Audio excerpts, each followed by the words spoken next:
First of all, just to say thank you very much for inviting us to share some ideas and examples of how Frozen Light works with volunteers. I'll probably echo, well, definitely will echo some of the points from the previous presentation, which was an incredibly good and comprehensive guide. Mine's slightly more anecdotal and hands-on about how we engage with volunteers, but just to say that we very much share the commitment of equal lives to respecting and practicing the social model of disability.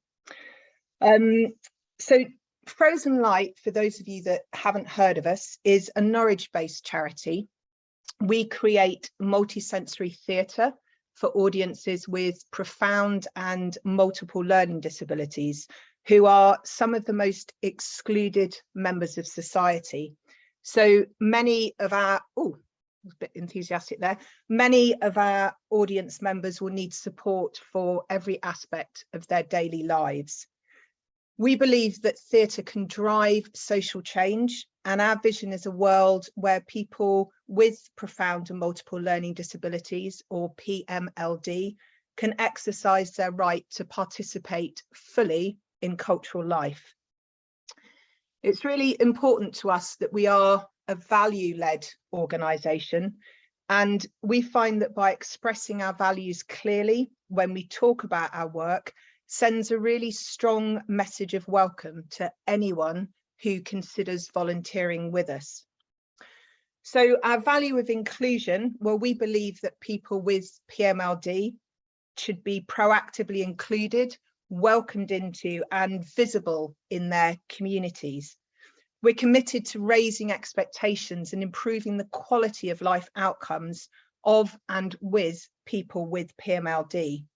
We also strive to have a governance, staffing and creative team that reflects the diversity of the PMLD community. Our value of immersion, well, we believe that people with PMLD experience the world in the closest proximity to them and through their senses and physical actions. So we create worlds that can be touched, smelt and tasted. Our commitment to connection, well, our primary connection, our one-to-one intimate interactions with audiences and their involvement in performances. And we're constantly consulting our audience and reflecting upon their responses to evaluate their whole theatre experience. And we have a panel of volunteers, a PMLD advisory panel. So that's made up of family and paid carers and organisations who help us to guide our development. So that's a key way in which we bring volunteers into our work. And our last value of joy.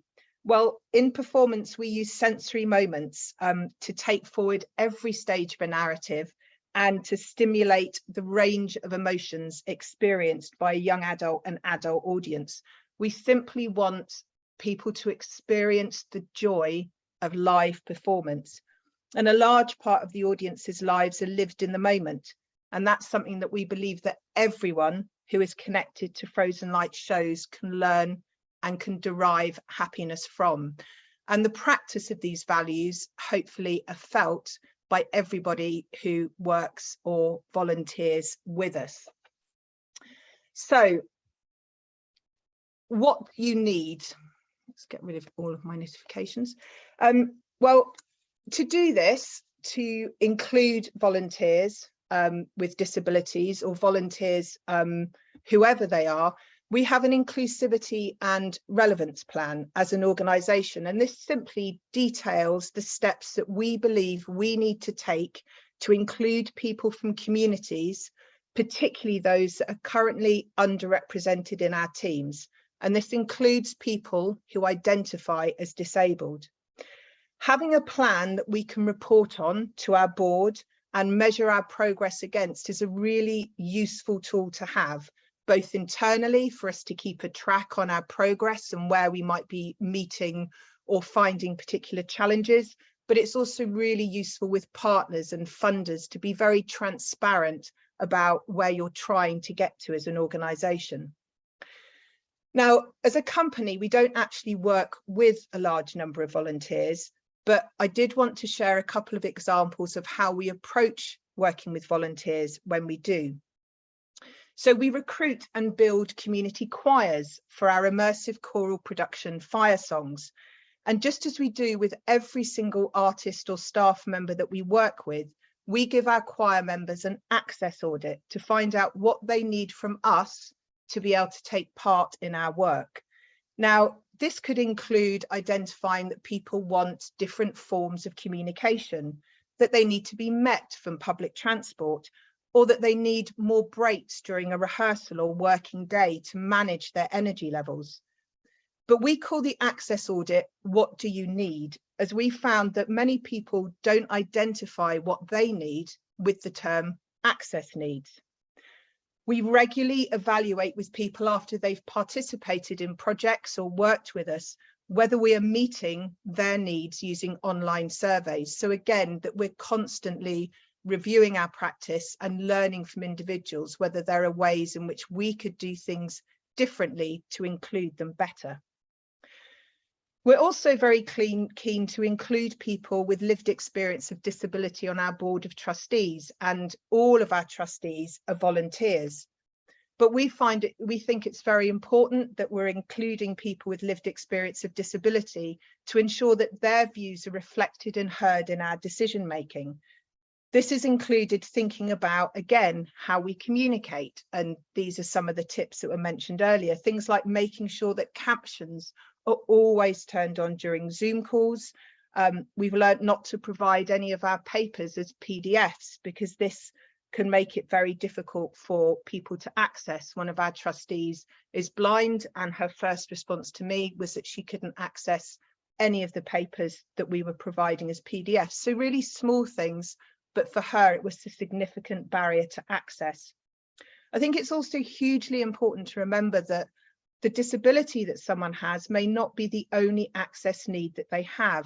For example, with all of the volunteer trustees we work with, the single biggest access need is actually the timings of meetings and how often they're in the early evening and clash with children's bedtimes.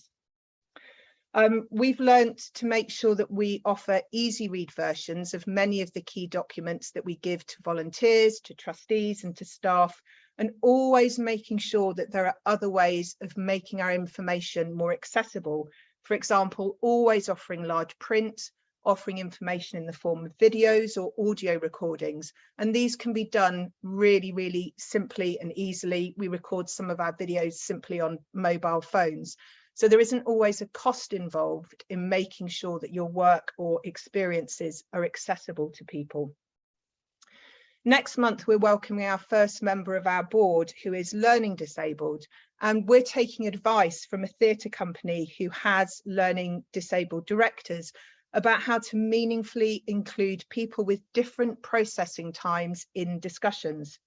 Some of the ideas include using a statement that can be agreed or disagreed with as a simple starting point to a discussion, giving a physical space to people who might want more time to process their input, and by introducing more games, more fun into decision making. So for example, we want to have a conversation about creating a physical home for our theatre company. So we're going to use Lego, plasticine and loads of other games. And the reflection that we've had is that from the dance company, the theatre company that's giving us advice, is that to make an activity or a space more accessible for one person can make it more accessible for everyone. And that by making meetings more fun and participatory and more full of joy is more appealing for all of us who might just not look forward to yet another meeting and lengthy discussion. Sorry, I'm just trying to get to, so generosity. Oh, I've skipped over generosity. One of the key learnings in all of our inclusion work is the importance of generosity, of sharing what you do with others, just as we're doing in this workshop today. For example, we belong to the Cultural Arts Forum. It's Cultural Access Forum, which is a network of arts and cultural organisations in the city who meet regularly to share best practice and ideas of how to make places and events more accessible. This includes regular opportunities for members to showcase an area of work. So tomorrow afternoon, there's an opportunity to go and see the accessibility features at the new science building at UEA. And it's really interesting, having been to a presentation about this building, the reflections are that many of the adaptations that have been made have obviously involved significant investment, but others have been, one of the examples was the pull cords in disabled toilets, and that people cleaning them or going into them would often pull the cords up to get them out of the way. And a simple tag was placed on the pull cord to explain why it needed to reach the floor and be accessible at all times. And that was a big step forward and a change in terms of people's access needs, but didn't really bring any particular cost with it. We're, for example, developing online training to share with staff at venues to build their capacity to build a safe and warm welcome to audiences. And we will share this training with other organisations so that they can adapt it and make it fit for purpose for their organisation. We also share the learning from any of our evaluations with other organisations. For example, we were using accessible accommodation, and we found out from a wheelchair user that the gravel paths that went to each of the homes that we had been hiring for our actors made it impossible for the wheelchair user to get to the accessible bedroom that we booked. So we made sure that we gave that information back to the people who own the accommodation, so that it was always saying that if things weren't working, we would share that learning with others. And then lastly, just resources. Although we're really lucky as a company to have secured specific funding to support our inclusion work, we notably have got funding from Esme Fairbairn Foundation to appoint an access and inclusion officer to work with us. Not everything costs a lot of money. Learning from other examples of good practice is a great opportunity. At the beginning, I mentioned the importance of a warm welcome into your organisation, and we encourage the venues we work with to really think about the access information that they provide on their websites, because this is often the first way in which anyone is introduced to a place or to people. We always ask our audiences to tell us what they need from that information, and we always share examples of where we think people have got that right. For example, we tell everyone about Norwich Arts Centre. They've just been awarded a gold award from Attitude is Everything, who improved deaf and disabled people's access to live music. And I would really say that the accessibility information on the Norwich Arts Centre website is an example of the best practice of how to make people not only feel welcome, but to give them the information of how they can access a venue.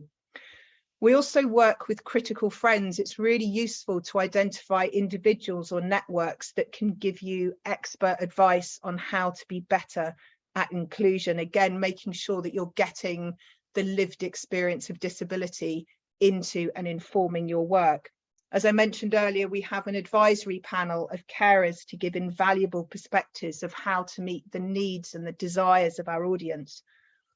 And finally, there are some really great online tools and webinars, many of which can be free or very low cost to join. As part of our work to increase the diversity of our teams, for example, we've used an online tool called Ink Arts, which is absolutely brilliant and free and takes you step by step from recruitment to welcoming someone into a team about how you can be more inclusive in the way that you approach that. So as the last presenter said, I mean, increasing accessibility for volunteers, for your trustees, for your staff, for freelancers is a constant learning journey, but I think it's obviously an incredibly invaluable one to follow. And the most important thing is just keep sharing with others.